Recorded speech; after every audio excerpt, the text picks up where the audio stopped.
Buenas tardes. Buenas tardes. Quiero darles la bienvenida a todos a nuestro espacio Diálogos de Músicas Colombianas, que además está inscrito justamente en la programación de esta semana tan importante para la universidad. Este espacio siempre ha querido ofrecer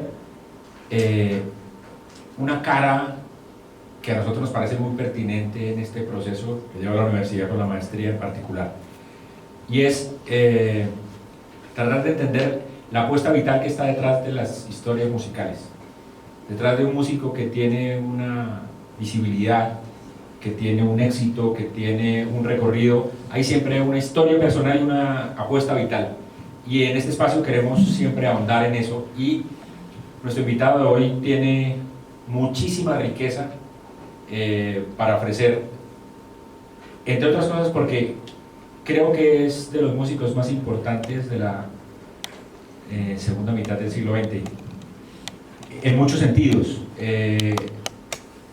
Creo que es una llave que abrió un grifo absolutamente interesante, sin la cual, por supuesto, no tendríamos el presente que tenemos en las músicas colombianas.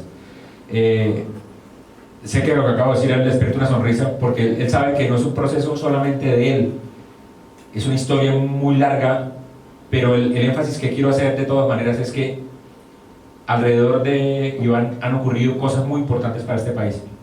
Ha estado en momentos sumamente interesantes, ya lo verán, y creo que los aprendizajes que se derivan de su trabajo deben ser capitalizados por la comunidad musical.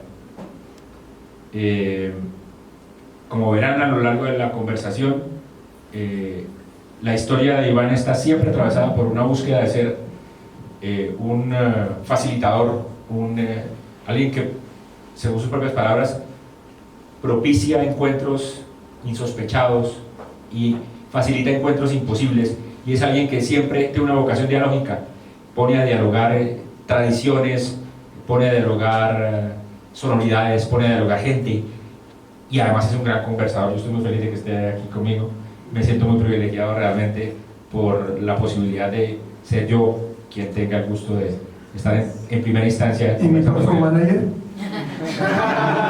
Bienvenido. Sí, me parece. Bienvenido. Muchas gracias. Yo conocí a Iván por allá en 1982, por ahí, yo creo.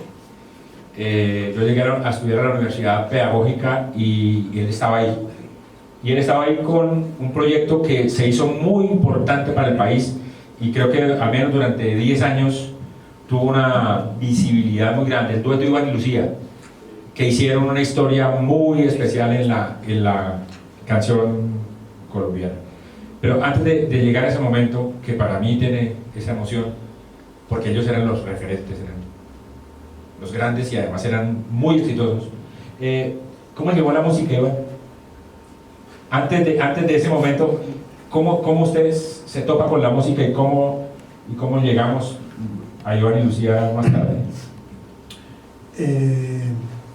Bueno, hay un dicho que dice: el que mucho abarca, poco aprieta. Yo le agrego: pero mucho abarca. Básicamente toda la vida fui un diletante. El diletante tiene, digamos, puede tener dos posibles significados: el que dileta el tiempo, pero también tiene que ver mucho con el deleite. Que un diletante creativo puede llegar a ser alguien súper interesante, en el sentido de que puede disfrutar de muchas cosas. Gocetas.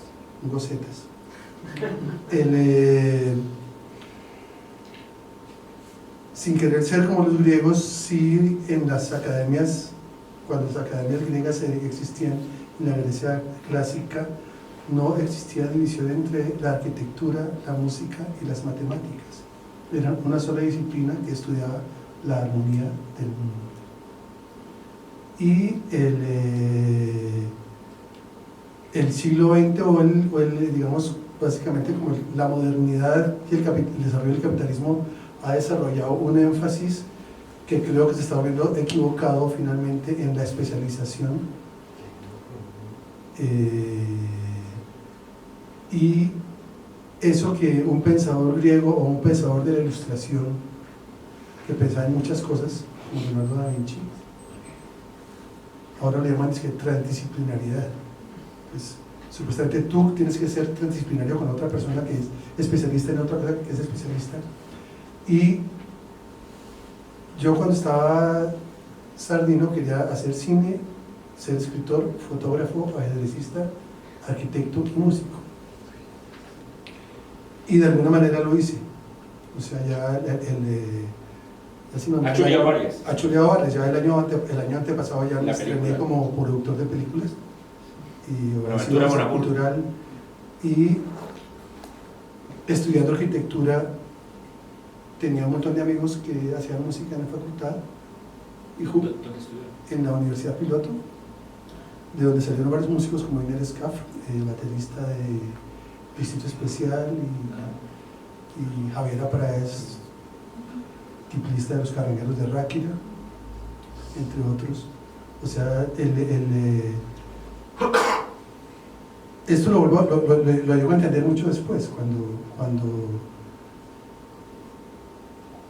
cuando no sigo sin entender. O sea, creo que el término que me definiría a mí sería como artista con H, hago hartas cosas. Más que un músico especializado en un género, siento que hago música, pero también que la música es como parte de un universo mucho más amplio de la expresión humana, y es una de las ventanas que utilizo para vivir o para hacer proyectos, porque también pues, diría que soy gestor cultural y no divido lo uno del otro. Creo que la creatividad, desafortunadamente esa palabra se ha vuelto un poquito aburrida ahora que la creatividad se volvió un viceministerio. Creo que la creatividad, como la poesía, funcionan para muchas cosas en la vida, no solamente para el arte, sino para la vida misma, o para la arquitectura o para las matemáticas. Esa visión, digamos, como holística, aparece desde muy temprano por el ambiente de la casa. ¿Había alguien ahí que influenció Sí, esa mirada? digamos que lo que más... mi padre era un gran melómano y viajaba en la época en que no había internet y no había acceso a la inmediatez de la información. Había que buscarla. Mi padre era un gran viajero por cuestiones de su trabajo y afortunadamente traía siempre desde la niñez lo último que sonaba en música en diferentes partes del mundo. De esa manera él me mantuvo desde los 7 años vinculado al rock. O sea, traía música clásica o traía rock o traía tango, y tuve la oportunidad de escuchar mucha música sin que mi papá fuera para nada músico, era ingeniero agrónomo, pero era melómano, y esa exposición temprana a muchos sonidos yo creo que quedó como una memoria dentro de mi ADN, no sé. Cuando yo lo encuentro ya en el Nogal, en la Facultad de Música, en la casona del Nogal, en la calle 78, ¿cómo ha surgido la trayectoria previa y cuándo se encuentra con Lucía para armar el proyecto del dúo? Pues arranqué haciendo música latinoamericana, un poco en esa época. Digamos que la música latinoamericana estaba muy vinculada a los movimientos políticos de izquierda en los universitarios, y existía algo que es interesante, que era como que finalmente las identidades responden mucho también a las narrativas de la época. La narrativa de la época en la izquierda latinoamericana era una narrativa pan-latina y de unidad, y eso generaba quizá una identidad de parte de los jóvenes dentro de la izquierda, que era una identidad latinoamericana más que una identidad nacional o local o universal. Y eso hizo que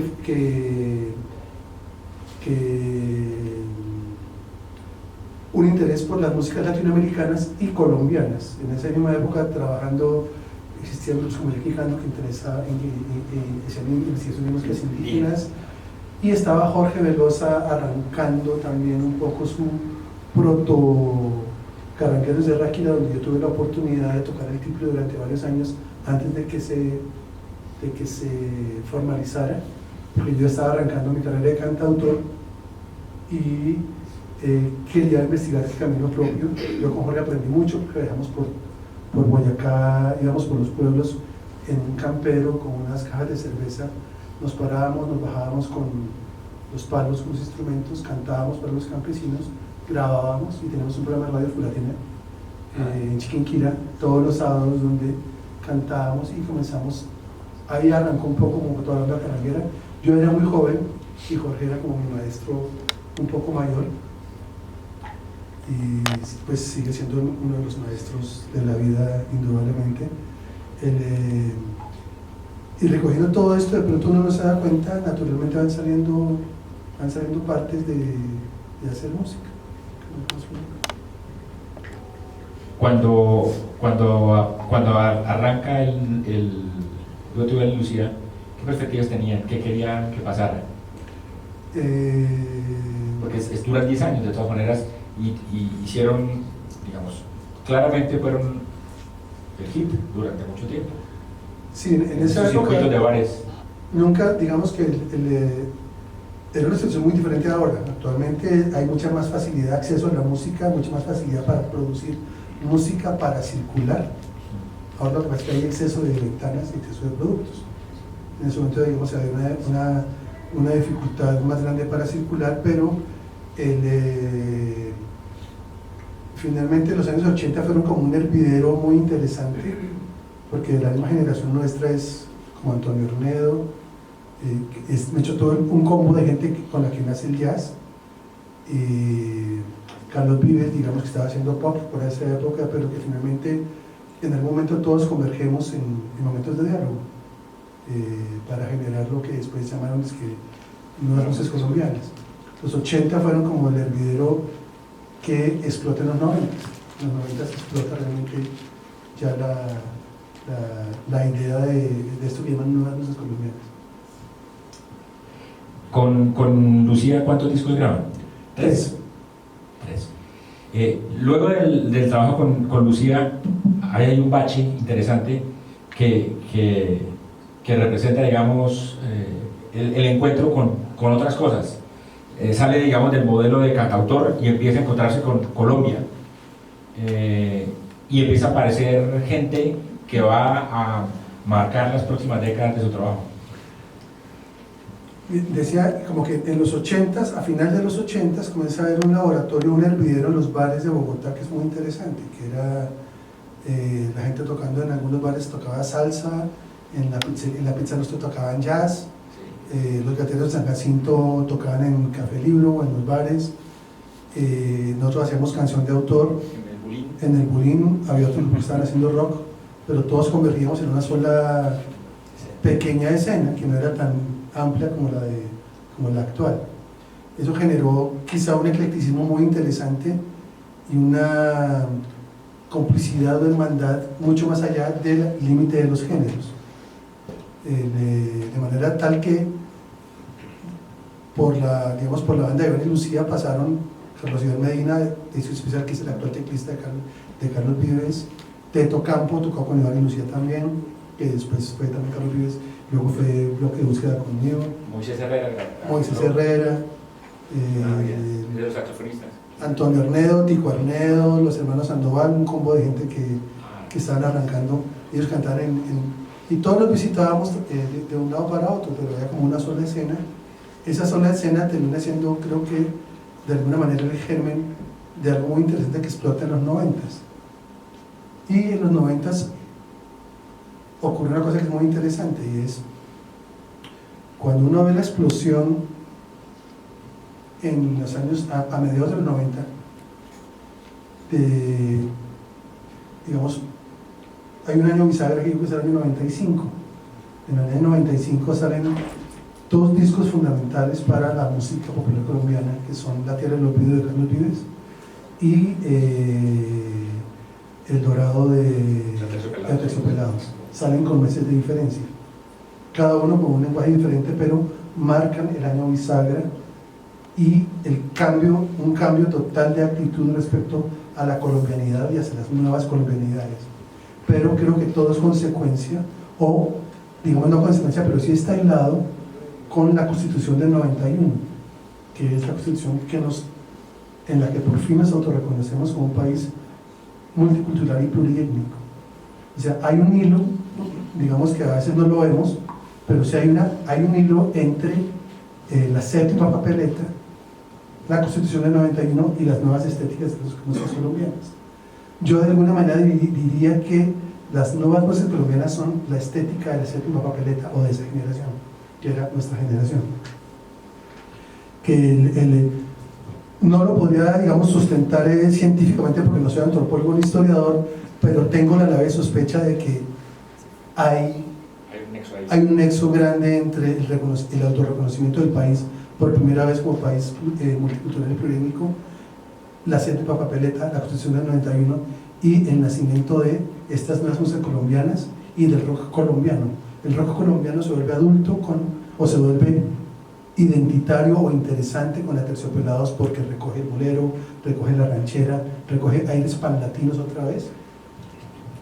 Mientras que digamos que por el lado de Carlos o el bloque de búsqueda o sidestepper, como decíamos nosotros, estaba vinculado a otro tipo de músicas más tropicales, pero corresponde como a un autorreconocimiento de nuestra pluralidad, y nuestra pluralidad no solamente como no en la multiculturalidad como vista de monolíticos, como culturas diferentes, aisladas, sino la misma identidad plural adentro de nosotros, que de un momento a otro nos dimos cuenta que podíamos ser rockeros, salseros, amantes del folclore y de Bach al mismo tiempo, y eso genera otro tipo de identidad, digamos otro tipo de autorreconocimiento que antes pertenecía más como a tribus que no dialogaban. El diálogo que permitió finalmente, o que creo que una sociedad como la nuestra, tan falta de diálogo, tan encerrada en la diferencia, es lo que ha generado algunos de los conflictos, porque la tesis, digamos, una tesis principal que la puedo ya volver tesis es: la diversidad bien manejada genera riqueza, pero la diversidad mal manejada genera conflicto. Siendo nosotros un país mega diverso, hemos vivido en el conflicto por no saber dialogar nuestras diferencias, por la negación de la otredad, y seguimos, a pesar de los grandes avances del 91 y de los últimos años o del proceso de paz, siento que en el último año estamos retrocediendo terriblemente a narrativas donde vuelve a haber énfasis en la diferencia y no en el diálogo. Bueno, es que es más chévere hablar de eso que de bueno.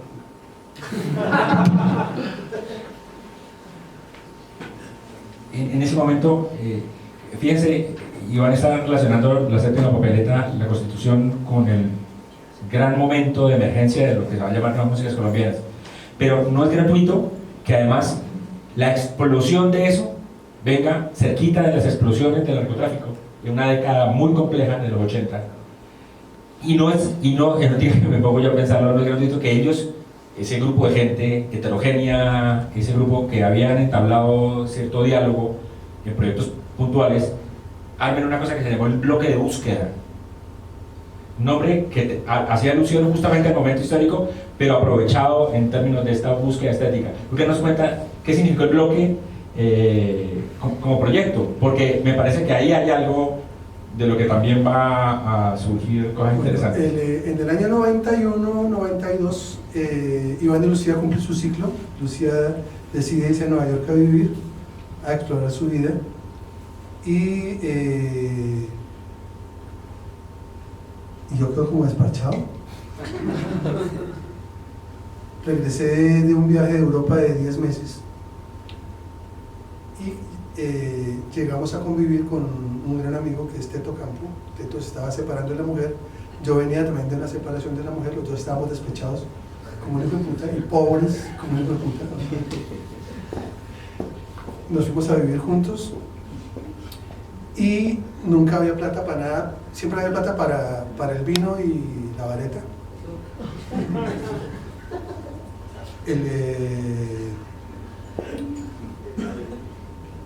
Un paréntesis ahí que me acuerdo cuando le preguntan a un gran guitarrista, el guitarrista de un grupo que se llama Living Colors, un grupo de rock negro, pesado, gringo, le preguntaban cómo va a ser el sonido de la guitarra eléctrica en el futuro y dice, depende de la droga que se ponga de moda. ¿De qué iba yo? ¿Qué estamos hablando? Ah, sí. Nos encontramos con Teto. Por la casa pasaba todo, de hecho había una bohemia interesante y una rumba súper interesante que era, por nuestra casa pasaba todo el mundo. André Echeverry, Distrito Especial, Carlos Vives, Toño Arnedo, él no metía.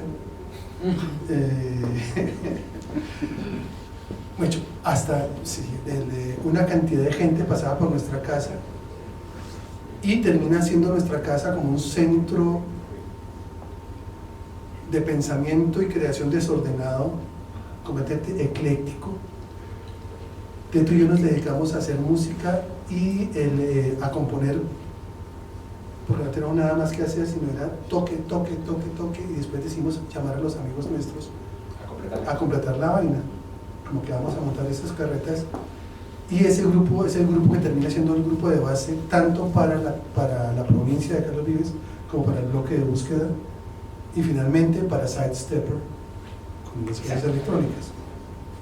Entonces, como que de un colectivo laboratorio creativo, creo que nacen tres de las cosas más interesantes en esa época, que era la tendencia masiva, digamos, de las nuevas músicas colombianas, que sería Carlos Vives, pop, la tendencia rockera, que sería el bloque de búsqueda, y la tendencia electrónica, que sería Sidestepper.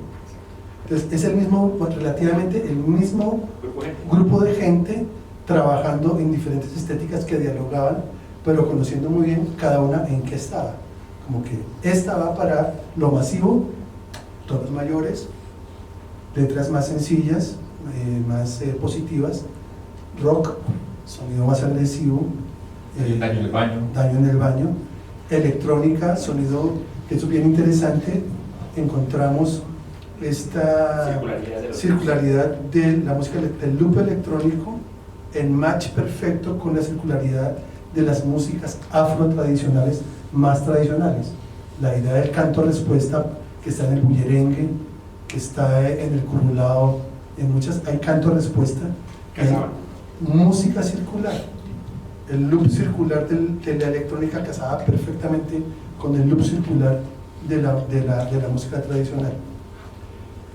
Pero finalmente, como es aproximadamente el mismo núcleo creativo el que permite investigar tres tendencias dentro de la estética de los 90s, que fue muy importante, que era esto, como el rock, lo masivo pop y la electrónica. Al mismo tiempo, digamos que por ahí pasaba, pues, sí, pues Héctor y Andrea Chiverten estaban ahí cerquita del núcleo, ellos tenían otro rollito y lo interesante, por ejemplo, es ver que los dos, en esta época también, finales de los 80s y comienzos de los 90s, había dos bares en la Candelaria. Uno era Barbarie, que era el bar de Héctor, Atercioplados, y el otro era la estación central, el bar de Carlos Vives. Con una cuadra de diferencia se cocinan las estéticas de los años 90 de las nuevas. De hecho, hay unas conexiones invisibles que la gente de pronto no sabe, pero estas conexiones estaban en lo underground aún. Digamos, lo interesante de cuando pudimos trabajar con Carlos Vives en el año 95, este disco, La Tierra del Olvido, es que tuvimos algo que no volvió a pasar nunca en la vida, que era el músculo de la gran industria con la libertad creativa de lo independiente. Eso no volvió a pasar porque, digamos, el mainstream comienza a hacer presiones mucho más fuertes para ir cambiando hacia un sonido que homogéneo, que venía mandado desde Miami, que es el cambio, digamos, de que estoy muy acelerado, pero es que eso me interesa mucho. Retomo un poco. Están tres focos, tres posibilidades de la escena: el rock, la onda más pop y lo electrónico. Pero creo que eso es posible, Iván, por el momento histórico. Y usted siempre ha sido, en todas las entrevistas de ustedes, hay varias entrevistas interesantísimas de Iván en internet, hace énfasis en algo, y es, yo creo que eso solo es posible por el tipo de momento que se estaba viviendo. Era una América Latina, de hecho, una movida mundial pluricéntrica.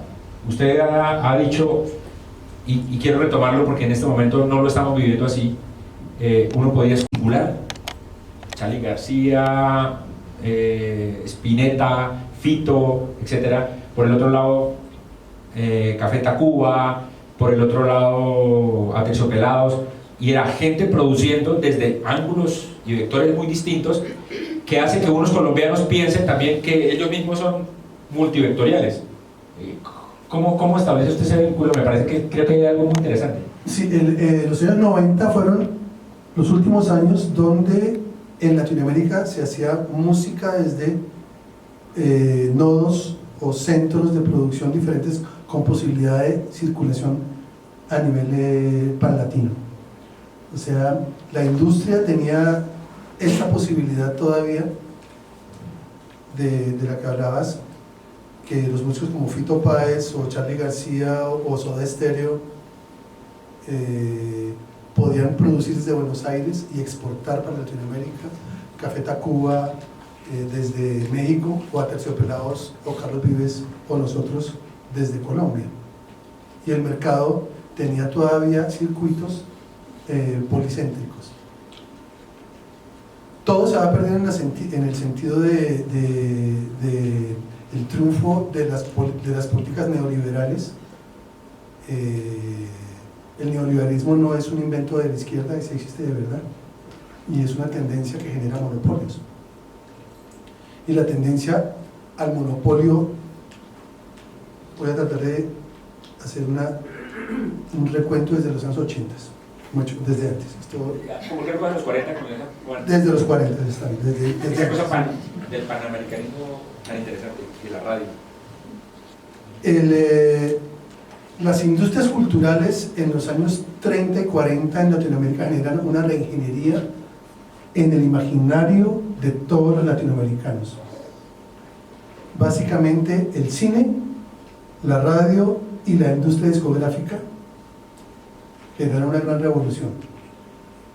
Y es, en una primera instancia, ritmos que eran de origen, digamos, regional, nacional, se vuelven representativos de los países. El son en Cuba, la ranchera en México, el tango en Argentina, la cumbia en Colombia, la samba en Brasil.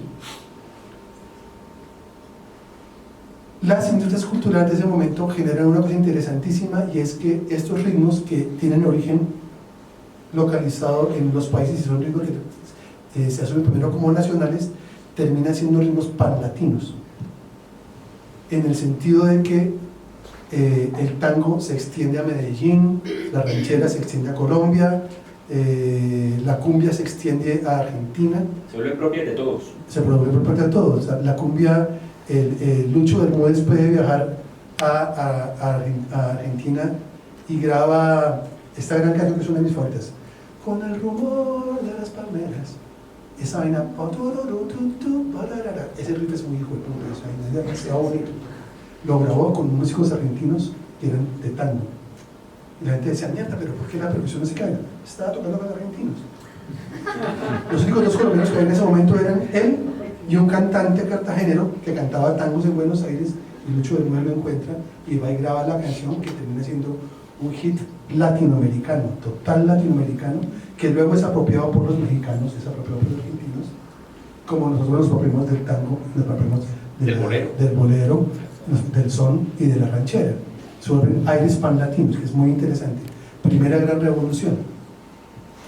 En los años 60 y 70 entra, digamos, algo interesante que es como la salsa, nacida en Nueva York, pero que permea también lo nuestro y termina siendo la salsa de gente como Boyacán o Nietzsche o Joe Arroyo, que son grandes.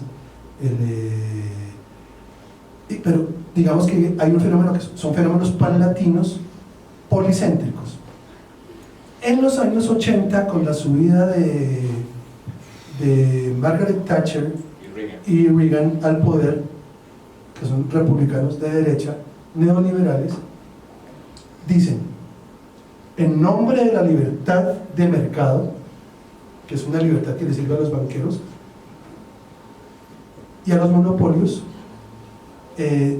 deciden que antes existían leyes antimonopolios, que era, nadie podía ser en Estados Unidos dueño de más de tantas emisoras de radio. Entonces, el DJ local tenía una figura real de lo que llaman un taste maker, o sea, era un verdadero hacedor de gustos porque tenía la libertad de escoger lo que le gustaba.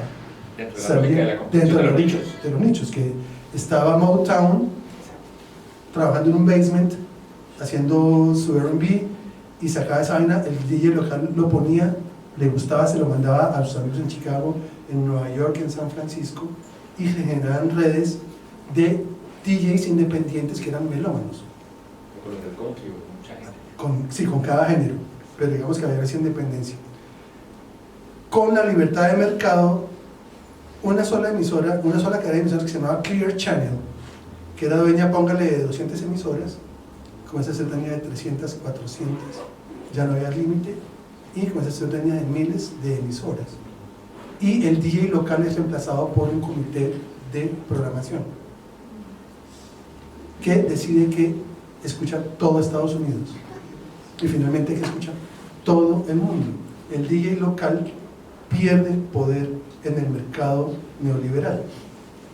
Entonces, porque uno se asombra de que en los años 70 había tanta música diversa en el mundo, dice, mierda, qué cantidad de rock que había tan interesante, la salsa era impresionante, la música tropical era interesantísima y había un policentrismo interesantísimo que se va perdiendo.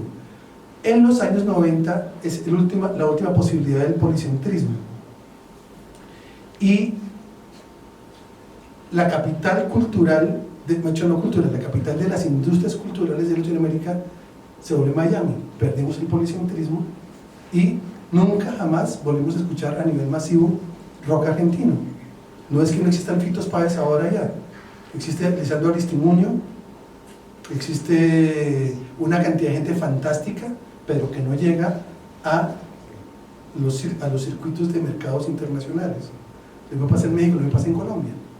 Para poder llegar a ser, tener éxito en los circuitos, tocaba pasar por los centros de Miami o Los Ángeles. Y eso genera una pérdida total de la diversidad en los mercados masivos. Pero al mismo tiempo se genera la revolución de las TICs y las grandes migraciones, que generan posibilidades de que otras músicas anden por las grietas, que genera la posibilidad de otro tipo de, no es policentrismo, sino es casi de músicas de las periferias, andando por canales periféricos también. Pero la idea de que tú vas a ser un gran músico en la industria produciendo desde Colombia funciona en este momento con el reggaetón, que de hecho el reggaetón es algo bien interesante que hay que estudiarlo de alguna manera porque rompió las lógicas de otra manera.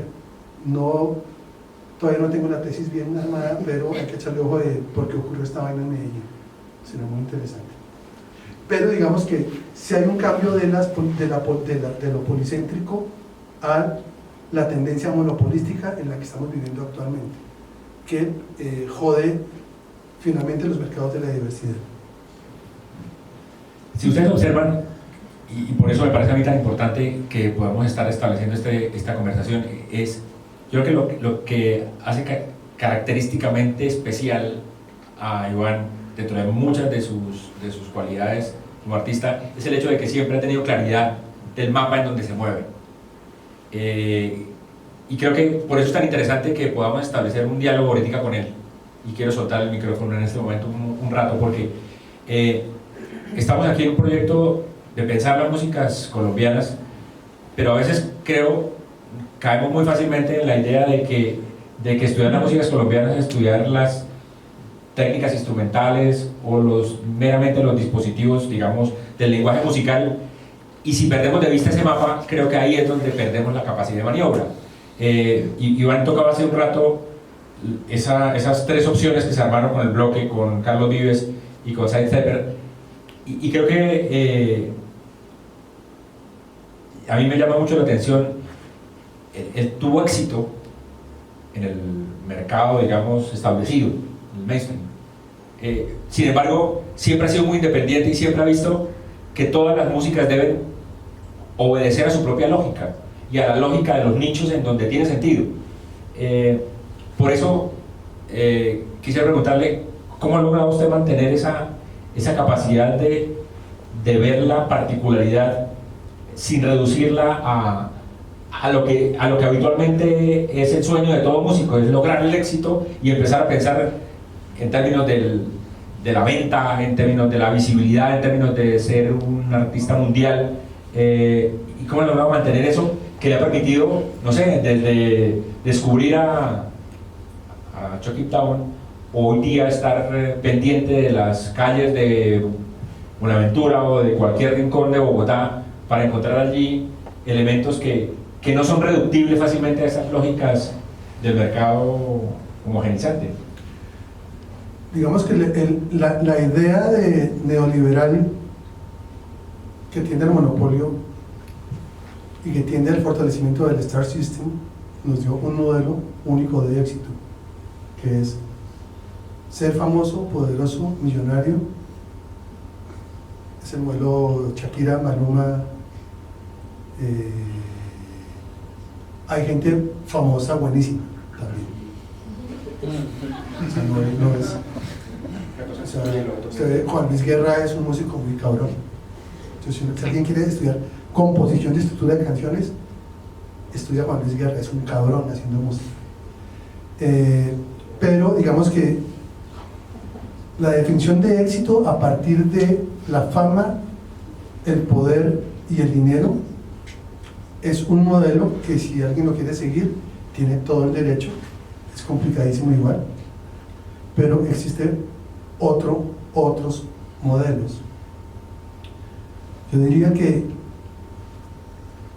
si pudiera resumir la búsqueda de otro modelo, he tratado de resumirlo en tres cosas, así como fama, poder y dinero. Sería 1, autonomía; 2, maestría; 3, propósito. Autonomía, maestría, propósito generarían, digamos, en contra de fama, poder y dinero, otro modelo, otra posibilidad de éxito. Autonomía quiere decir poder guardar la independencia para decidir qué hago, cómo lo hago, que implica también la autonomía económica. O sea, no es soy autonomía rebelde y me importa un culo y me muero de hambre, sino que hay que buscarlo inteligentemente también en eso. La maestría, ¿qué es? La maestría es ser lo mejor en lo que haces. Si tú tocas flauta de millo, tiene que ser un maestro tocando la flauta de millo o haciendo empanadas. Y el tercero, y no menos importante, es el propósito. Si el propósito es la fama, el poder y el dinero, marica, nos jodimos, porque ahí van a llegar algunos solamente, y es un embudo. Y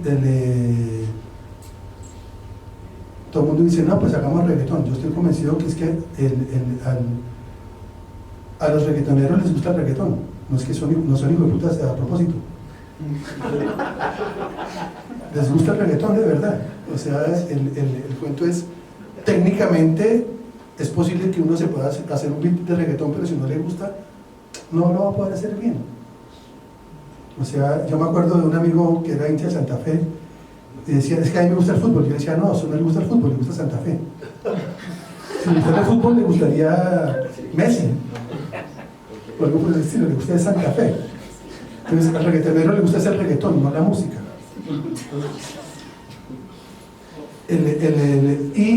Digamos que actualmente la industria mainstream, tal como se está manejando, estaba en estos días en Medellín encontrando, para quien quiera animarse, los 4 grandes productores de reggaetón de Medellín están cobrando $45.000 por track. Y ahí están llegando todos a pagar esa vaina. Es una economía cabrona, están haciendo una vaina impresionante a nivel de plata y toda esa vaina.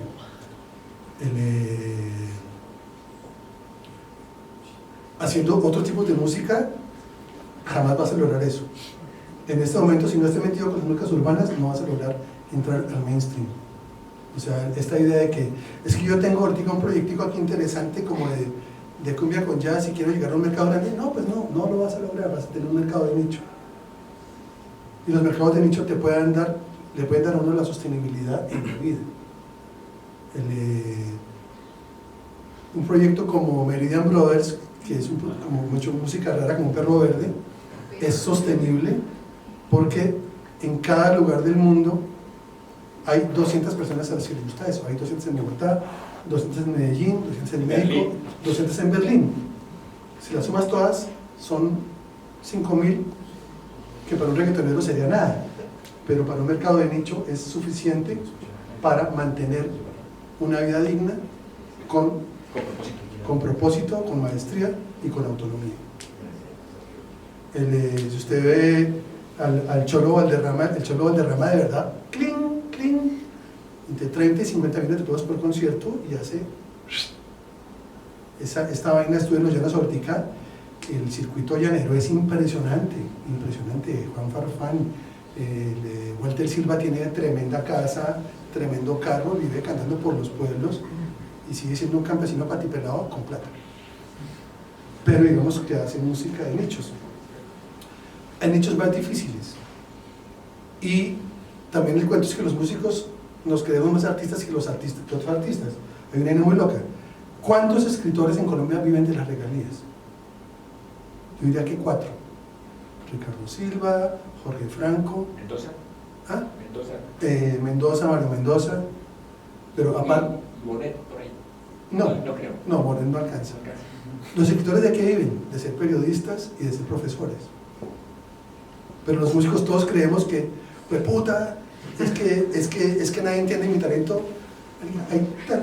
Hay una vaina que es, en el año 98 yo me fui a vivir en Nueva York y tenía en mi cabeza a unos grandes, digamos, mis grandes héroes.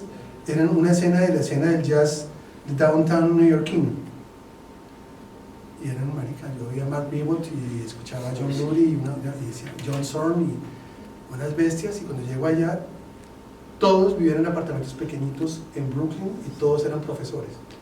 Y yo decía, pero si estos son mis héroes. Luego algunos de ellos tocaban conmigo. Yo era un proyecto allá una vez con músicos de 10 músicos de 8 nacionalidades. Todos eran mejores que yo a nivel musical, absolutamente todos. Ninguno vivía como yo vivía porque yo tenía regalías porque había hecho un hit. Y yo decía, marica, no hay derecho a que... No hay derecho, pero como entendían otra cosa, y era que tenían otro propósito en la vida también. El propósito de ellos no era ser famosos, no iban a dejar de hacer música rara o experimental o innovadora por presión del mercado, que también se puede pasar. Uno ve el tránsito de Chucky Town o Venecia de Timbiquí, de sus primeros discos a sus últimos discos, o de Carlos Vives. Mecho Carlos Vives ya está a un paso del reggaetón.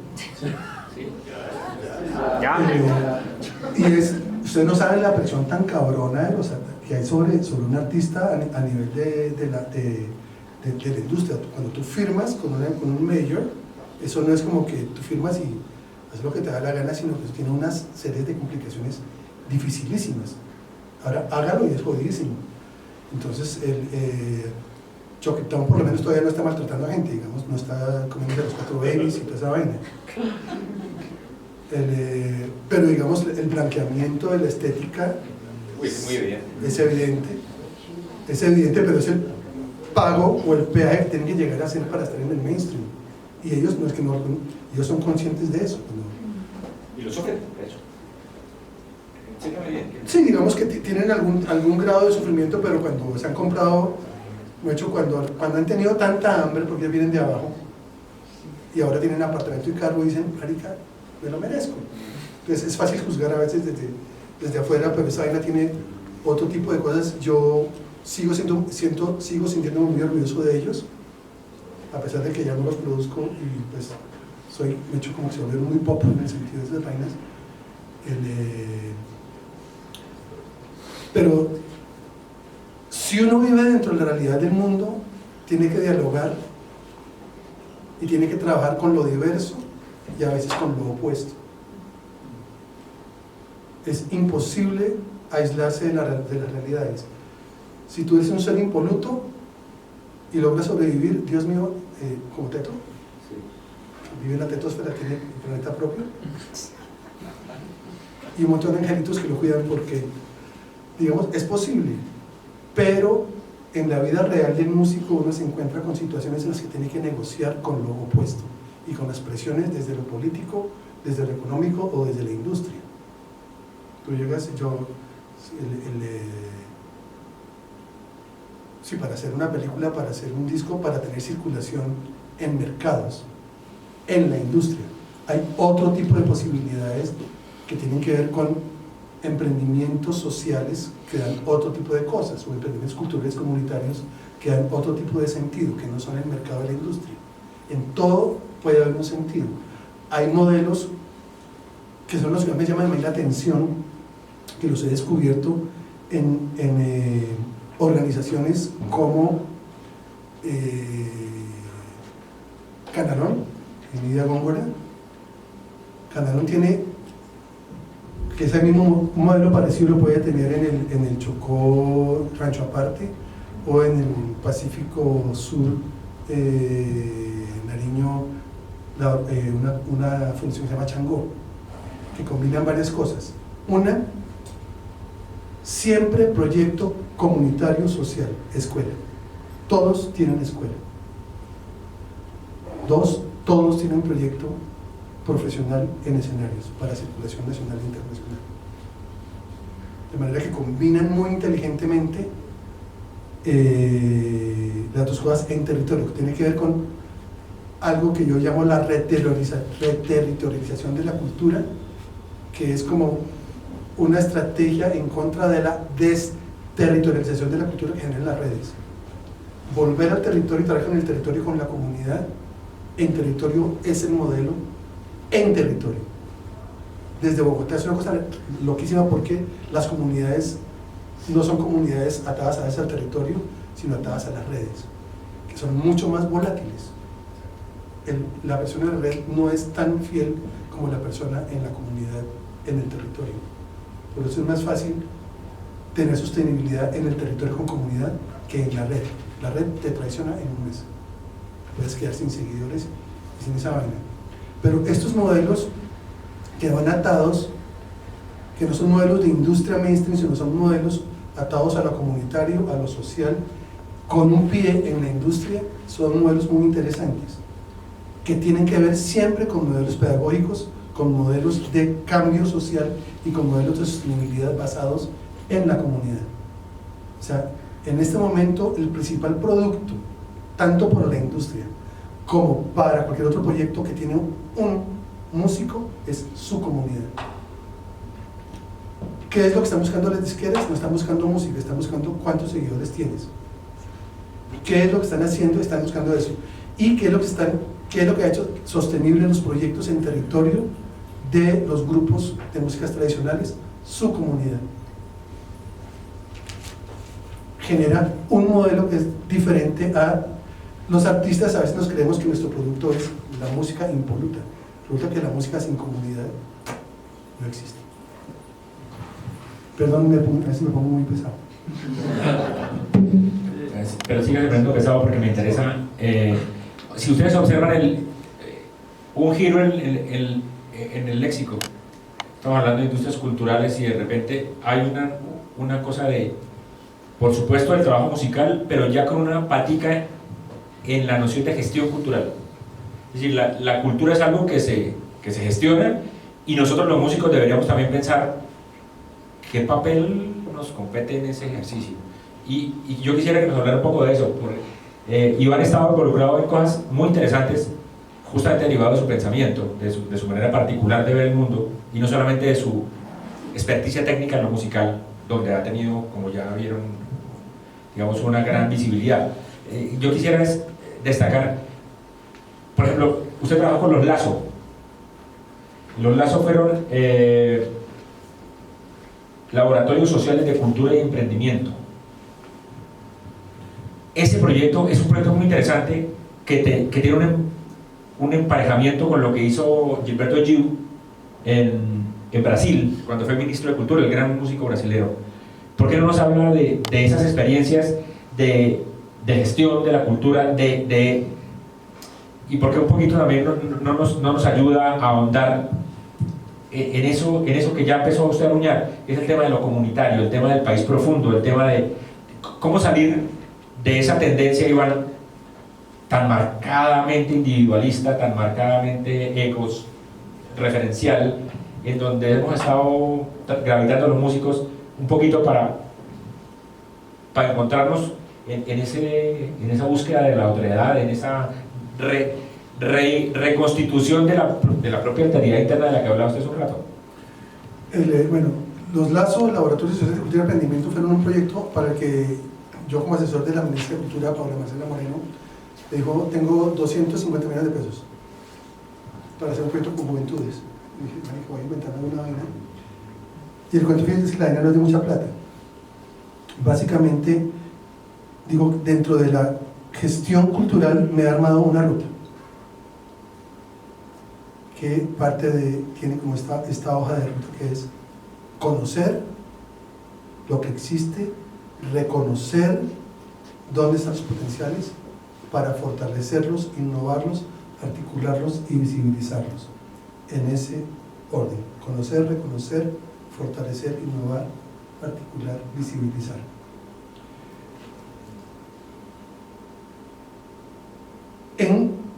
Hace 10 años que se armaron estos proyectos, que se armó este proyecto, ya existía la revolución, digamos, de las TICs, de la manera de producir a partir de estudios caseros. Mucha gente estaba produciendo en territorio con computadores craqueados o lo que fuera, desde Quibdó hasta Santander de Quilichao, hasta La Guajira, a San Andrés. Los jóvenes estaban haciendo eso. Lo que hicimos fue hacer un censo de quiénes eran los mejores muchachos de cada lugar. Los trajimos, los formamos por competencias para que pudieran ser profesores. Competencia era: sabe grabar, sabe qué son los micrófonos, sabe grabar percusión, sabe grabar voces, sabe mezclar, acaba de suceder una competencia porque todos eran empíricos. Después de calificarlos como competentes. ¿Con quién hizo eso? Con el SENA. Podían ser contratados, porque en el ministerio me insistían: lleven a los ingenieros de la central o de la Javeriana, ingenieros de sonido, a que les enseñen a la gente. Y decían: no, hay una sabiduría ya empírica en cómo hacen los beats o cómo están grabando en cada región. Esto generó profesores queridos por la comunidad. A cada lugar se les dotó de un Project Studio básico. ¿Qué tenías? Un Pro Tools, 4 micrófonos, un Digi003, que de esa época siguen siendo buenos. Hace poquito estaba en Medellín y encontré varios de estos Lazo todavía funcionando, que el ministerio los soltó. Siguen funcionando con la alcaldía y en algunas universidades. Y esto generó, entre otras, por Lazo pasaron los de Alicia Timbiquí, por Lazo pasaron muchos de los actuales productores de salsa choque, que pasaron por Tumaco, por Buenaventura y por Cali, pasaron por los Lazo, rockeros de varias partes, y hoppers a la lata, y se volvió como un semillero que sigue, ese proceso sigue existiendo en algunas partes, que era como otro proyecto de darle herramientas a quien no las puede tener a veces. ¿Cuántos eran en Colombia? Hicimos 32. No sé cuántos los desbarataron hace como 4 años, siguen funcionando como 15 o 16, ya no con el Ministerio de Cultura, sino con entidades locales. La alcaldía de Medellín se quedó con 6, los aumentó, los cogió como modelo, y en otros lugares está funcionando. Que es como, no hay mucha diferencia entre hacer música y hacer gestión cultural. O sea, digo como que es que odio la palabra creatividad acá con el Ministerio de la Creatividad. Cuando una palabra tiene ministerio, pierde Sí, prestigio. sí, cuando parece mucho, ¿cómo es que es? El viceministro de la creatividad es tan creativo que se inventó el viceministerio de la creatividad.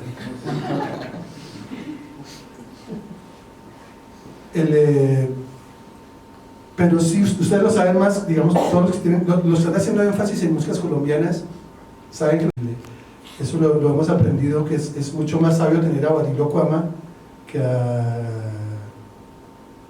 Una tarde con Baudilio o con Juan Chuchita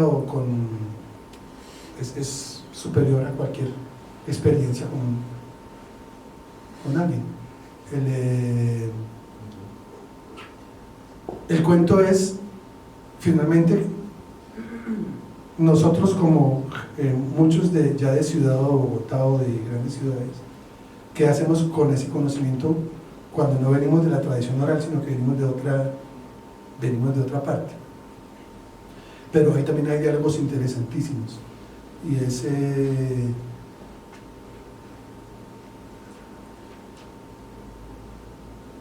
que lo único que no podríamos hacer, o lo haremos mal, es tratar de ser los maestros de la tradición, cuando la labor de nosotros desde la ciudad es otra cosa. Y finalmente creo que aprender de los maestros puede ser importantísimo, pero para innovar desde lo que somos. Si intentamos imitar a los maestros, vamos a fracasar rotundamente. Si queremos imitar a Baudilio Cuama, es que si tú no naciste en la selva o al lado del río, tu marimba va a sonar diferente. La puedes tocar, y la puedes tocar de una manera diferente, o aprender a utilizarla como un elemento en la creatividad. En este momento, después, digamos, de la eclosión de las nuevas luces colombianas que ocurre entre el 95 y el 2010, estamos pasando a una nueva época que es bien, todavía no está clara. Creo que no está clara porque digamos que en esa época los artistas digamos que nace Sistema Solar, o nace Bomba Estéreo, o nacen varios proyectos, todos ellos eran 20 y pico en esa época. En ese momento yo me pregunto, ¿dónde están los de 20 y pico? Porque ahora ya todos ellos se acercan a los 40. ¿Dónde están los que están de 20 y pico que no están en el reggaetón? Entonces como que hay una pregunta grandísima, porque no los veo suficientemente visibles o activos o sólidos en sus propuestas. Y creo que es un momento interesante de crisis creativa que tiene que ser llenada de alguna manera. Hace rato estoy como tratando de descubrir el nuevo, de hecho así como cuando descubrí a Chuck Town en el 2004,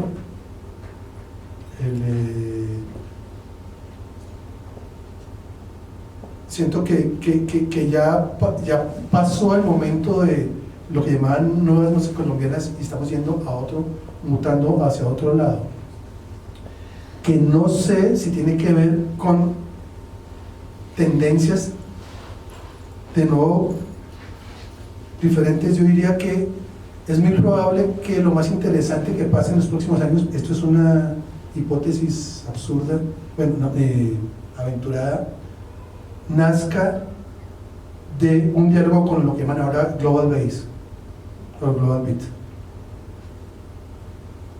Es muy posible que por ese lado, de hecho, cuando ustedes escuchan Major Lazer de vez en cuando utiliza una puta cumbia, ahí está casi, pero no hacen cumbia.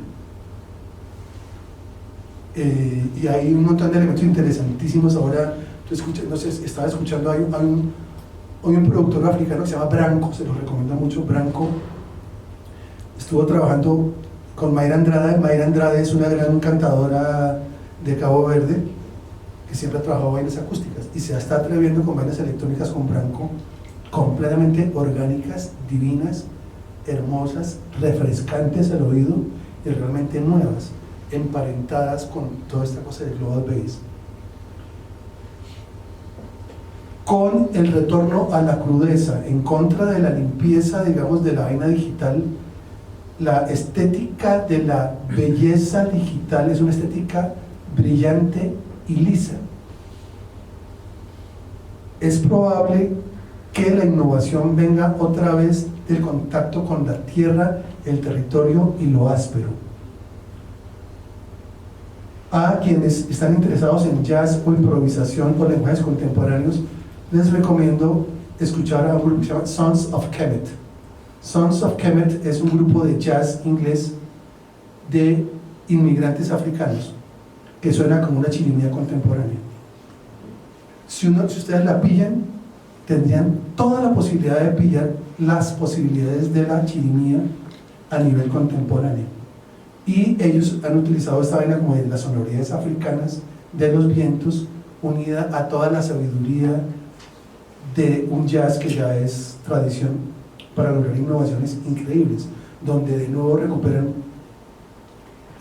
un jazz anti-intelectual basado en el groove, basado en la sonoridad y en lo áspero, no en lo liso de la belleza digital, que es una belleza que se basa en el like y no en la conmoción profunda de la belleza. Ahorita que me lo hizo escuchar a mí, me sorprendió encontrar otra vez la fuerza de la improvisación, pero no reducida al jazz. Creo que hemos empobrecido el concepto de improvisación al solo referirle al jazz. Cuando yo escucho aquí está Panadero, un gran clarinetista que conoce la tradición del porro y la cumbia, esa tradición de improvisación, que no es directamente jazzística, sino que es de su propia lógica, tiene una fuerza y tiene una autoridad, y un poco lo que pasa allí es eso, esa improvisación orgánica. Iván,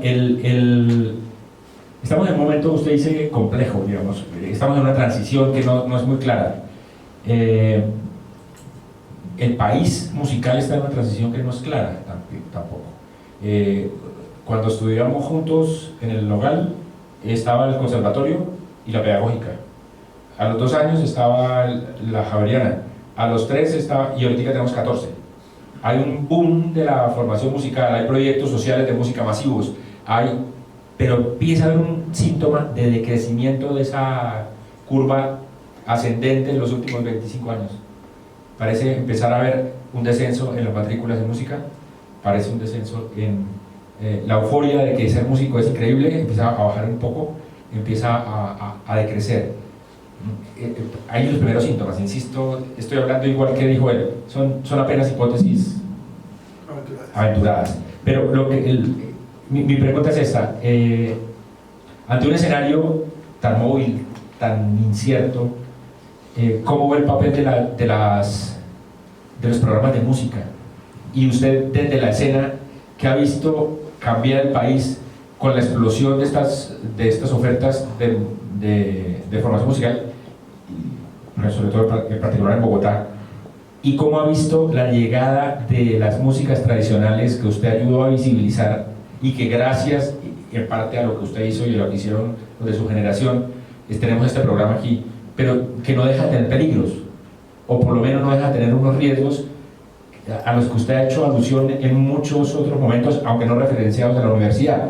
Iván sostiene que si perdemos la diversidad, hay una pérdida muy fuerte de la riqueza del alma del país y de los mejores recursos simbólicos que tenemos. La academia, por antonomasia, es homogenizante, de entrada. ¿Cómo ve usted ese escenario a futuro y qué quisiera decirnos alrededor de eso? Bueno, yo no soy académico, pero digamos que yo celebro profundamente el hecho de que las músicas colombianas han llegado a a la academia, 20 años después de que era necesario que hubiera pasado. Sí, exacto. Ahora, ¿qué ocurre? Digamos, creo que al mismo tiempo que la gente tiene que beber de las músicas institucionales, tiene que beber de la innovación. Entonces, creo que en este momento hay una gran falta de formación tecnológica para músicos en las universidades. El siglo XXI es un siglo donde si el músico no está vinculado a la tecnología, puede quedar excluido completamente de cualquier mercado. Entonces creo que el próximo paso que debería haber en la academia, aparte, debe ser una combinación de beber de la tradición y de la innovación. En este momento, cualquier músico tendría que estar formado en tecnologías de grabación, en tecnologías de síntesis, en manejo de programas, en manejo de sonido en vivo, de producción, aunque toque tipo. Especialmente, digamos que si es de la academia, si es de la tradición, de hecho, es que son cosas diferentes. Si tú estás en territorio, yo admiro el proyecto de Changó, que les decía, este es un proyecto que tiene 13 semilleros en varios de los municipios más jodidos por la violencia de Nariño. Y cuando les preguntaba como cuál era su modelo de circulación de contenidos, por decirlo de alguna manera, para hablar a bogotano, ellos decían, tenemos 13 semilleros, les enseñamos nuestro repertorio y lo practicamos en las fiestas patronales. Entonces terminan, no era una escuela para aprender a hacer música, sino para salvaguardar la fiesta patronal del pueblo. Es una comunidad de práctica con un propósito. No están aprendiendo a tocar marimba, están aprendiendo a preservar la espiritualidad y la comunidad de un pueblo. Tiene un propósito superiorísimo a tocar marimba. Y es un modelo súper válido allá. Aún ellos se atrevieron a hacer un disco, yo se los produje. Fue una experiencia increíble. Ya espero que el próximo año esté afuera. Pero en el caso, por ejemplo, de músicos que pasan por la academia, que son estudiados y que tienen interés por las tradiciones, es importantísima en este momento la formación en tecnología. Creo que es una capacidad necesaria para el siglo XXI. Y sin eso es muy jodido que la innovación de las músicas colombianas vuelva a tener una tercera ola, una nueva ola. Esa nueva ola va a llegar en el momento en que músicos como ustedes entiendan también la tecnología. Creo, de hecho estoy aventurándome a otro lado. Igual cada uno tiene su camino, o probablemente más jóvenes que ustedes, porque digamos que los músicos sardinos vienen con el chip de la tecnología ya metido. Realmente, digamos que para mí es dificilísimo. Yo medio entiendo esa vaina. Y además ahora hay unos programas de síntesis fantásticos. Estoy trabajando en uno que se llama Excel, que tiene unas vainas. Hay un programa que se llama Slices. Es increíble, es un programa de voces sintetizadas, cortadas y manipuladas que generan unas texturas siglo XXI increíbles, y que tú puedes comenzar a intentar trabajarlo a partir de los cantos tradicionales para lograr vainas cinemáticas increíbles. Pero digamos que cuando hicimos la película de Somos Calentura, nos adentramos en los guetos de Cali, Tumaco, Buenaventura, lo que hacen los productores y DJs locales, y era increíble la creatividad. La pobreza de la producción a nivel técnico podía ser, de hecho, era superada por el talento de la gente. Esa gente con formación técnica de verdad la saca del estadio, y con posibilidades en un país incluyente, sino que vivimos en un país de mierda excluyente. Pero digamos, la creatividad de los muchachos de la salsa choque, encontré los más jóvenes haciendo una salsa choque electrónica con un tempo aceleradísimo y con sonidos chirris que podrían ser como casi punk, en el sentido de que repetitivos, incisivos, que ponían a bailar, ponían a las fiestas de salsa choque en Agua Blanca. Son las mejores, Dios mío, son mucho mejores que cualquier Love Parade en Berlín. Pero no las hemos visibilizado todavía ni desde la academia, ni desde la gestión pública, porque finalmente, digo, 20 años después comenzamos a reconocer el folclore como parte, o la tradición como parte de la cultura, pero no estamos reconociendo a las músicas de gueto como parte de la cultura. La champeta urbana, la salsa choque, como que, uy, no, eso es muy chirri.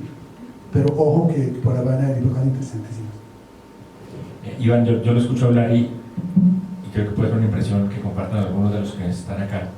Usted nos ha hablado de la importancia de gestionar la diversidad para generar, para honrar la riqueza del propio territorio, que es evidentemente un ecosistema absolutamente potente. En una entrevista le oí decir algo que me encantó. Dijo, yo no soy afrodescendiente, pero soy afrodependiente. Lo escucho hablar y siento que hay una referencia muy fuerte hacia las músicas del Pacífico, hacia las músicas negras. Mi pregunta a propósito de la diversidad es, ¿cómo ve el resto del país y el resto de prácticas? ¿Qué futuro le ve a las músicas andinas, a las músicas del joropo, a la cantidad de otras músicas que no pasan necesariamente por esos lugares, pero que en su discurso, incluso en su propia trayectoria, no parecen ser tan interesantes, o al menos no tan visibles? Sí, digamos, después tengo indudablemente en ese momento un amor gigantesco por las músicas afro, en especial las músicas de marimba y Pacífico Sur. Me parece una cosa absurda en mi corazón. Este año tuve la oportunidad de estar varios meses en Casanare y Arauca y descubrir, wow, encontré un montón. De hecho, esta vaina me dio una experiencia gigantesca. Yo venía todo pesimista y hay unos semilleros increíbles. Encontré, además hay una cosa interesantísima, y es el desplazamiento de venezolanos ha traído con ellos una riqueza musical increíble. Y encontré en todos los municipios de los llanos profesores venezolanos con un nivel increíble que van a generar en un tiempito una cualificación increíble en esos chiquitos es que yo veía a unos chiquitos de 14 años cantando, tocando arpa, bailando, componiendo, y es increíble. No me he metido mucho con la música llanera porque es de una complejidad tal que me abruma. Es como un virtuosismo que mis manos no dan para tanto. Sin embargo, logré hacer hice un tema electrónico con el Cholo Valderrama. Nunca lo escuché. Se lo voy a mandar. Le dije al Cholo, basado en cantos de vaquería. Le dije al Cholo, ven, cántame, no más cántame. Lo siguiente, tal, me dice, ¿qué va a hacer? Estoy tranquilo. Después se lo mandé, ya le encantó, ya quiere ser músico conmigo. Por primera vez me metí como con síntesis electrónica sobre ritmos de 6x8 llaneros, que es algo interesante, es dificilísimo, pero digamos, creo que la logré en ese. Ahora tengo que buscar la plata para hacer los proyectos, pero he estado mucho tiempo vinculado al Pacífico, además porque soy parte de una fundación que se llama Manos Visibles, que trabajamos con comunidades del Pacífico, y logramos una manera de gestionar, digamos, recursos para hacer proyectos allá.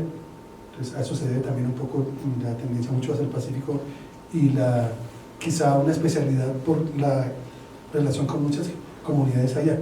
Pero en este momento estoy yéndome hacia Cartagena, estoy armando un proyecto en Cartagena que, si todo funciona, es un proyecto de 5 años con comunidades del Caribe, y aspiro a que en algún momento, si el Cholo me echó alguna vaina con los llaneros, porque son músicas muy bonitas. Con la música andina he tenido un problema, y es que además de Velosa, con quien tuve la posibilidad de estar con los grandes de esa vaina, tengo un amor por las músicas campesinas, pero nunca he sentido amor por las músicas académicas. Tengo como aunque adoro el trío Morales Espino, pero que pasó hace el siglo pasado, o la música de Morales Espino, que me parecía divina, siento que las músicas andinas académicas no sé, no me mueven por lo académicas de pronto. De hecho, quizá cuando uno va a un concurso de música andina, ve a una niña de 14 años cantando con un traje largo como si fuera cantante lírica de ópera, un bambuco, es tan diferente a cuando uno ve a una niña carranguera o cuando uno ve a una niña bullerenguera o a una niña cantadora del Pacífico. Hay una diferencia muy grande. Y creo que aunque hay cosas muy impresionantes ahora, me gusta mucho lo que hizo Alexis Cárdenas con Saboya, me parece impresionante. Sí, sí, me parece divino. Y he visto, vi un grupo que se llamaba Cien de Cilantro en Santander, un dúo de tiples. Sí. Tremendo, tremendo. Me gustó mucho porque recuperaron se llama guajeo también, el guajeo del tiple santanderiano, porque en el tiple que ha ocurrido, que ha habido una intromisión gigantesca de las técnicas guitarrísticas al tiple, y siento que el tiple no es una guitarra, y al tiple lo están tocando como si fuera una guitarra, y no como si fuera un tiple. Cuando escuché a Cien de Cilantro, volví a escuchar el tiple, era como, pucha, expresividad por encima de virtuosismo. Decía Alejo Durán, preguntaba antes de morir, y es algo cierto, cualquier acordeonero profesional en este momento toca más acordeón que Alejo Durán, pero no tiene el concepto de Alejo Durán. Cualquier músico de 10º semestre de la Javeriana puede saber más armonía que Lucho Bermúdez, pero no tiene el concepto de Lucho Bermúdez. Y hay algo que perdimos, y es conceptualización. Nos hemos perdido mucho en las notas, en la búsqueda. Hay músicas que son virtuosas per se. La música llanera es virtuosa per se. Sin el virtuosismo llanero, la música llanera no existe, pero hay otras músicas que no. El bullerengue no es virtuoso en el sentido de la cantidad de notas, es virtuoso en expresividad. Y resulta que ahora ve uno una arreglista y dice, aquí hay un hueco, metámosle 8 notas. ¡Hueco! Marica. Ya es como que, ya sabemos que se van a hacer arreglos, pero creo que perdimos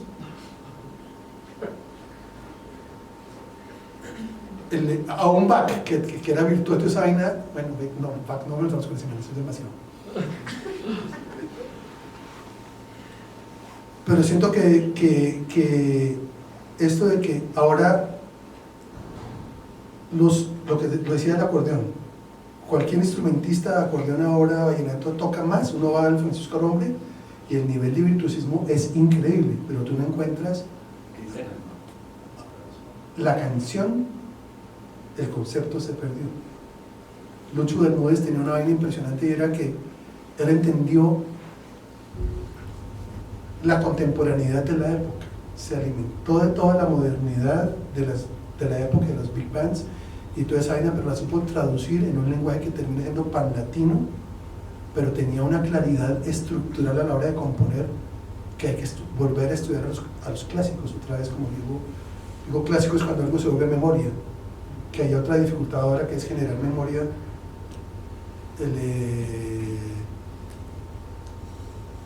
Pero nos hemos perdido en esta cosa que es como que sí, Chopin me gusta más que Paganini. No sé si me entienden, es como que hay que volver otra vez como a la vaina conceptual para tener claridad y no perderse en un virtuosismo que puede ser bajo, sí. Ya, mucho preguntas, si alguien tiene preguntas. Por favor. Cambiamos para yo, pasamos.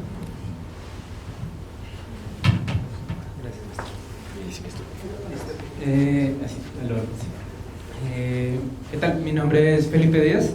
Primero, muchas gracias de verdad pues, por esta charla, muy fructuosa para todos, creo. Mi pregunta va como en este ámbito. Escuché hace poco un concepto que me lleva mucho a la actualidad, y es como la función del dron, pero en la filosofía, como la dronización del poder en este tiempo.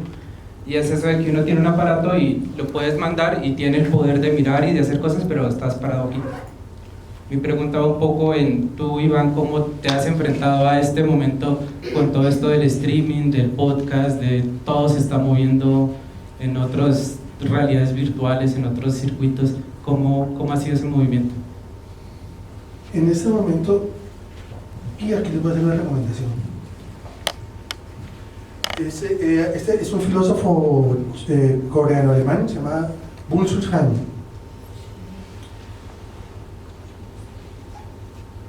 Todos sus libros son fantásticos, son corticos, son sobre filosofía y estética. Este en especial se llama El aroma del tiempo. Su tesis es que, digamos, pasamos de una aceleración del tiempo que debido, digamos, hay una hipertrofia del presente, por un lado, que no permite construcción de memoria. La forma de la industria cultural se ha vuelto también como programación de la obsolescencia, que no permite construcción de memoria ni construcción de clásicos. Y su tesis en este libro es que, más que aceleración del tiempo, estamos en una dispersión del tiempo, porque le hemos perdido sentido a las narrativas.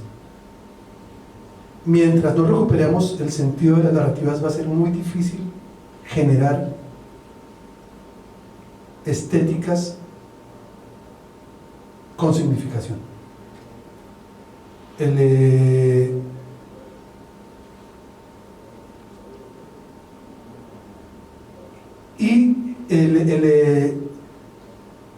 Aunque es un poquito denso, de verdad vale la pena cuando uno tiene como unas preocupaciones más allá de hacer notas, de entender que sí es posible volver a la belleza, que sí es posible volver al sentido, más en momentos tan difíciles como ahora, en que hay una dispersión total del tiempo, y la dispersión del tiempo se debe a la falta de sentido de la narrativa. No hay sentido en la vida, no hay sentido en la muerte, no hay sentido en la memoria, solamente hay sentido en vivir un presente. Y quizá, digamos, el hecho de que ya ni siquiera las narrativas de la salud y el cuerpo individual se han vuelto tan fuertes por falta de tener una narrativa colectiva. Ahora tu templo es, para muchos jóvenes, tu templo es tu cuerpo, hago gimnasia, hago fitness, me mantengo bien, como si eso generara belleza o generara algo más que vacuidad. Y es el último refugio ante la imposibilidad de generar sentidos. Los sentidos obligatoriamente deben ser colectivos, y es posible que creo que ante la crisis tan gigantesca que va a haber en los próximos años debido a fenómenos globales como los desplazamientos, las migraciones, las guerras que va a haber por el agua, si seguimos acabando con el planeta, va a haber también una contraparte de narrativas que nos van a llevar a otro lado. Estoy siendo un poquito apocalíptico, pero estoy convencido que quedamos mal, y que la narrativa que está mandando en este momento en el poder es una narrativa que está basada en el poder, en el consumo, y por eso es posible que el reggaetón sea el rey. Eso es lo que hace posible que el reggaetón sea el rey. Yo no me imagino que una canción de estas sea un clásico en 20 años como una canción de Leandro Díaz, o una canción de Joe Arroyo, o una de Chick Corea. Si somos artistas, tenemos que buscar otra vez, de hecho hay que alejarse un poquito como de la inmediatez y del presente. Si estamos pendientes del presente y de tener likes, pues puta, nos vamos a joder. Nunca vamos a tener los likes de Maluma ni jet privado. Ojalá tengamos una bicicleta y algo por qué luchar, de verdad. Si no, la vida es vacua. Si tu lucha es por ser vanidoso y famoso, pues no hay necesidad de estudiar. Bueno, mentira, no sé. yéndome un poco para otro lado, o bueno, es parecido. Mi pregunta es, yo como instrumentista, pues yo no soy compositor ni arreglista, pero como compositor, arreglista y productor, uno cómo encuentra su propia voz en su instrumento, como compositor, como arreglista, como productor. Y aparte de escuchar música, porque eso es pues, lo que uno lo de siempre le dicen, y pues ya sé eso, pero ¿qué más hago? ¿Qué instrumento tocas? Batería Batería. y piano.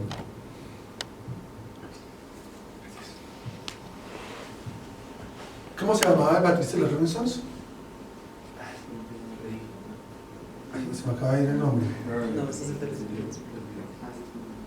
Watts.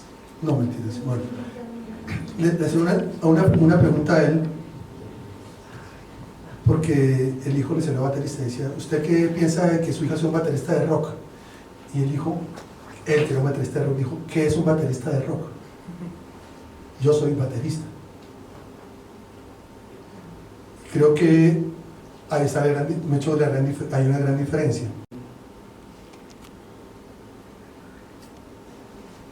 Yo recuerdo en los 90s, cuando arrancamos en esa época, había un baterista, Pablo Bernal. O sea, de verdad, había un baterista que era el único baterista que tenía punch y que tenía tempo y tenía solidez. O sea, que el bombo, me echó el carne con papas. Él estudiaba media hora, 2 horas de tum, pa, y cuando venía a grabar era perfecto. Uno lo escuchaba en pruebas de sonido de Rock al Parque. Escuchaba tal vaina y de pronto, yo me acuerdo que uno estaba allá y suena una mierda buenísima. Y yo, ¿qué pasó? ¿Quién es el ingeniero? No, no era el ingeniero, era Pablo Bernal dándole a la batería.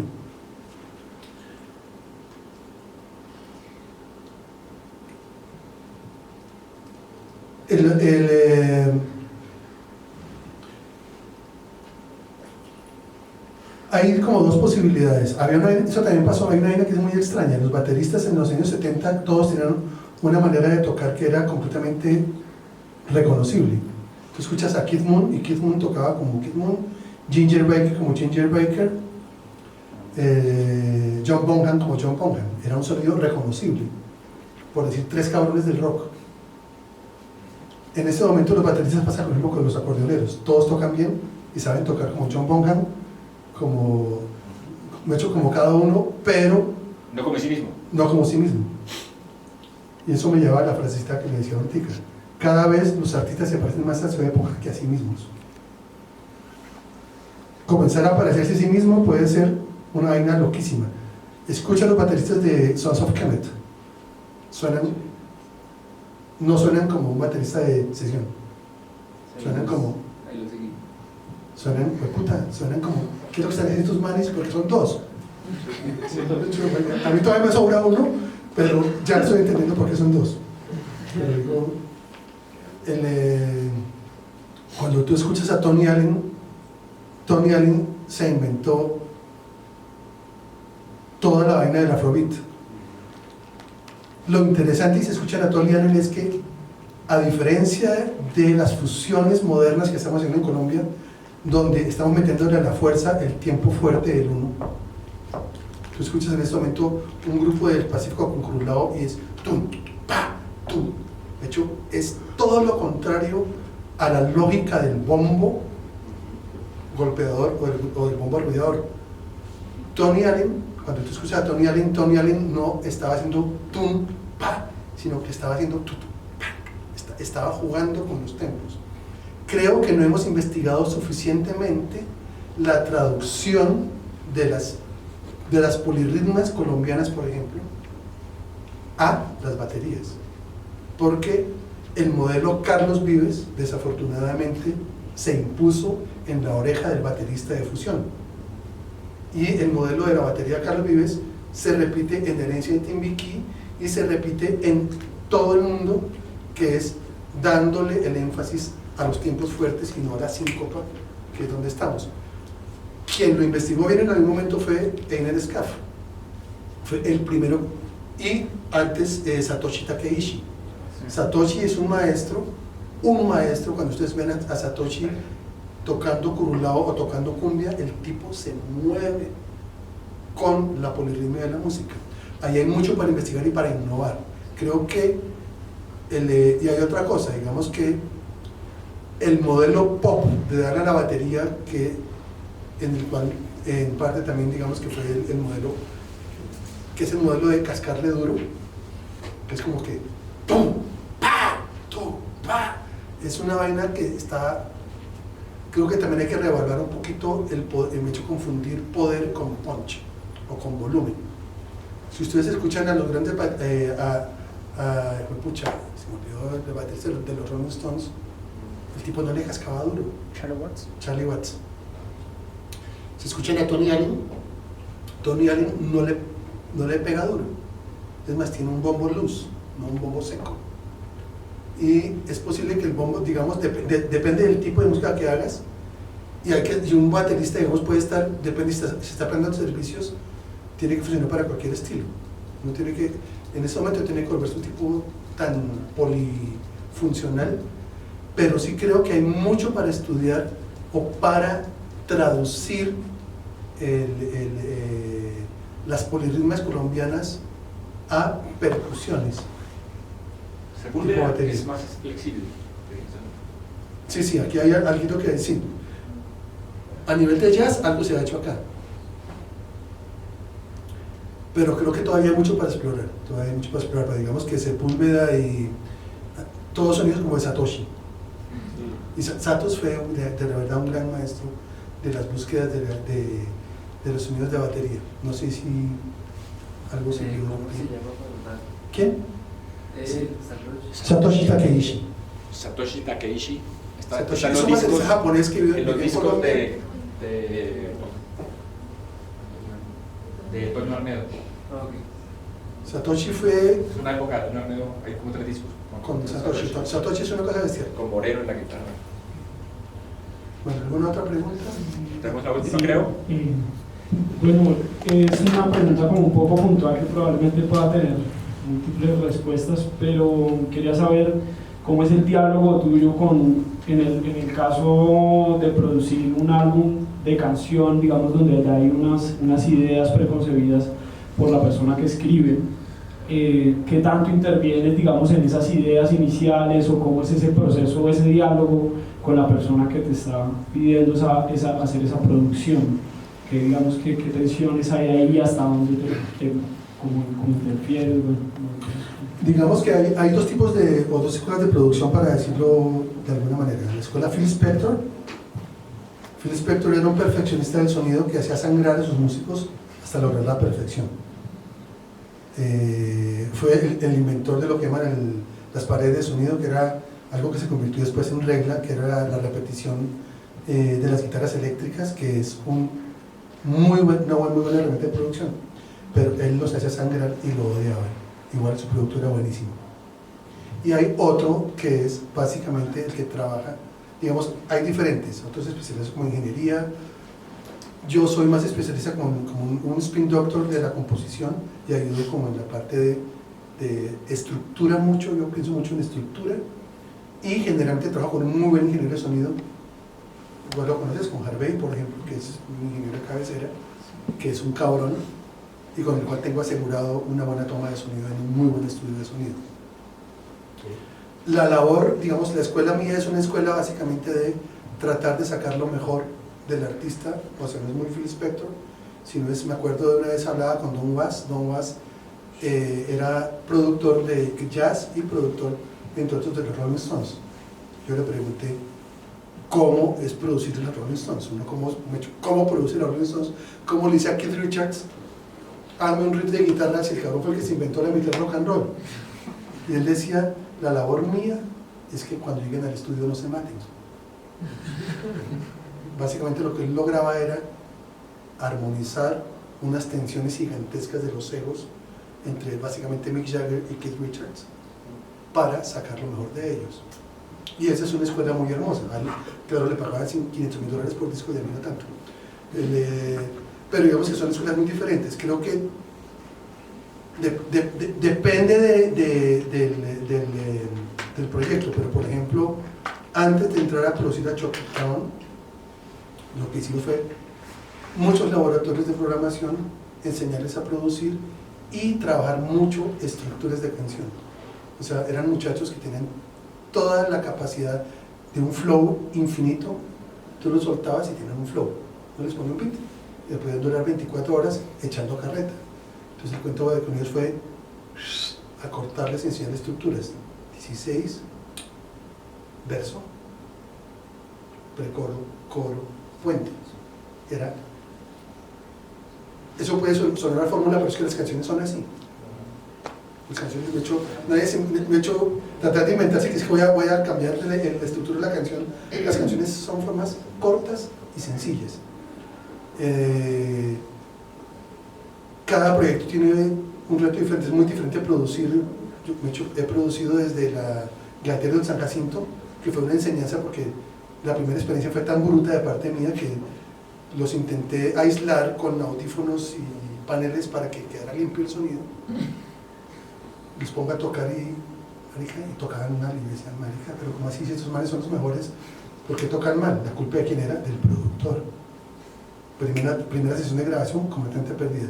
Segunda sesión de grabación, todos en círculo, ruidos, se metía el sucio, dificilísimo, ron y chicas bailando. Pucha, Dios, abuelo, eso tiene demasiado sabor en la vida. He producido la Orquesta Filarmónica de Bogotá, muy difícil porque las orquestas sinfónicas colombianas no están hechas para grabación, están hechas para música en vivo. Esa fue muy de las más difíciles que he tenido porque se creían infalibles y creían que no desafinaban. ¿Qué trabajo fue ese? Mestizajes, se llamaba. Y yo contraté de puro hijo de puta al estilo Phil Spector a un amigo que tenía oído absoluto, cuya trabajo era siga la grabación, vea la partitura y me dice dónde se equivoca. El tipo decía, compás 81, oboe 2, se equivocó. Dice, no, pero si no nos equivocamos, escuche, repita. Después de la tercera o cuarta repetición de la canción, de los temas, el sindicato se jodía un poquito porque decían, mierda, no es posible. Finalmente la logramos, pero hubo tensiones muy difíciles en eso, digamos, cada cosa.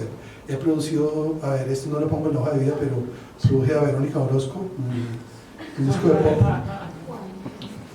Todo hecho con máquinas o eso de que uno lleva al guitarrista y grábame un power chords muy sencillito, otra vaina. El pop tiene otras dificultades y es que el pop tiene que sonar perfecto para ser competitivo. El pop tiene que tener el tempo perfecto. Uno graba una guitarra y enseguida la edita, una batería enseguida la edita, un bajo enseguida lo edita. Si no está completamente perfecto, los estándares del pop mundial son diferentes a los estándares del jazz, al del folclore, al rock, al punk. Yo produje un grupo de punk que se llamaba Odia Botero. Los puse a ensayar tanto que ya no era un grupo de punk sino un grupo de rock. O sea, la cagué. O sea, un grupo de punk tiene que tener cierto amateurismo. Si no, un grupo de punk que ensaya es un grupo de rock. O sea, cada género tiene también su manera y cada artista tiene su manera de producirse. Es muy diferente. Produje hace poquito a este grupo, a Changó. Es lo más africano que he encontrado en Colombia, porque los maestros eran campesinos de verdad metidos en el manglar. Doña Tomasa vive sembrando plátanos en la mitad de la selva, Edith vive en la mitad del manglar. Y esa voz no la tienen, digamos, Nidia Góngora puede ser la más grande en ese momento, la adoro, pero es una voz moderna, no es una voz, realmente la voz de Oliva, la mamá, es la tradicional, que es áspera. Nidia ha hecho cosas importantísimas, y tiene la tradición, pero la tiene modernizada. Digamos que en algún sentido, Nidia es una compositora tradicional moderna, no es la mamá y no es la cantadora de. Y lo que encontré digamos, en Changó era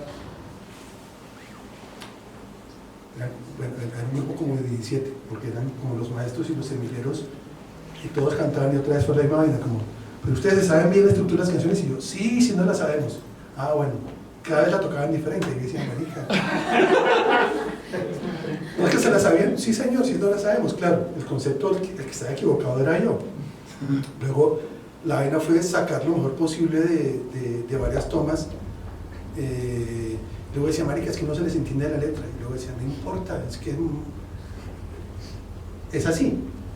Y van a escuchar, el disco quedó muy bien grabado. Es divino, tiene unos ritmos increíblemente diferentes a los que uno escucha en el petróleo. Cada producto tiene cosas diferentes. Dice, este es bien interesante. Hice música para una película en México y el director estaba en México y no sé qué vaina, y eso me la hacen cambiar y me la hacen cambiar y no nos entendíamos. Está haciendo una música modal, de hecho está haciendo ruido más bien. Y me inventé una manera muy interesante y fue, compuse una sola pieza modal atonal basada en diferentes capas de sonido, de manera que sumadas podían generar diferentes tipos de atmósferas, y se las di al director para que las mezclara él con un DJ y le daba como, mira, aquí en ese momento puedes volver la cinemática con tal cosa, aquí puedes volverla de tal manera, y tú vas mezclando, y el tipo se divirtió cantidades y funcionó berracamente bien. Lo chévere de hacer música para cine es que uno no tiene que pegarla, uno puede hacer ahí ruido, es divertidísimo y es muy diferente a componer canciones, muy diferente. O componer, he hecho música para fuegos artificiales, es divertidísimo, que es pensar música en coreografías de luces con un software que mientras uno va tocando puede ir diciendo, esta explota acá, esta explota acá, esta explota acá, divertidísimo. Entonces cada cosa tiene como una manera diferente de hacer, pues no hay forma.